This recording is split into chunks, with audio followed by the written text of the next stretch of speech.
Mon conseil et celui que je donne aux étudiants dans mes cours d'éthique des affaires, c'est toujours de faire très attention aux valeurs qui sont celles de l'organisation dans laquelle ils s'apprêtent à entrer.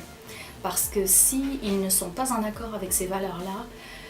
de deux choses l'une, soit ils ne le deviendront jamais et ils vont trouver extrêmement souffrant de travailler dans cette organisation-là, soit ils vont finir par devenir en accord avec ces valeurs-là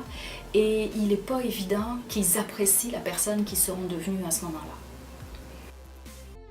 L'une des premières choses, c'est qu'au prime abord, on fait une bonne recherche où est-ce qu'on s'en va, parce que c'est important que si l'organisme qu'on veut intégrer n'a pas de code de valeur, n'a pas de code d'éthique, n'a pas de normes, par exemple, de netiquette sur les médias sociaux, n'ont pas de politique d'utilisation de formation pour leurs employés et tout, pour la culture organisationnelle des entreprises, bien, déjà là, ça part mal. Un étudiant qui applique dans un organisme comme ça il devrait y avoir un petit drapeau rouge qui se lève et qui dit c'est peut-être pas des entreprises qui sont très éthiques s'ils ne sont pas capables de se doter d'outils comme ça. Étant donné qu'on est un jeune travailleur, on doit absolument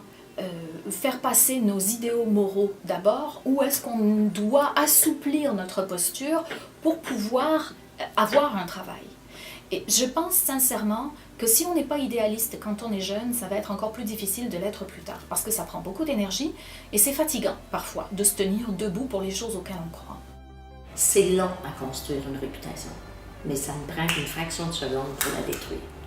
Alors, vaut mieux tabler tranquillement, petit pas à petit pas, et se faire un nom, et un nom crédible, qui va nous amener vers une bonne réputation, que l'inverse. Parce que si dès le départ vous faites des choses qui ne sont pas éthiques, vous allez vous le faire reprocher. Et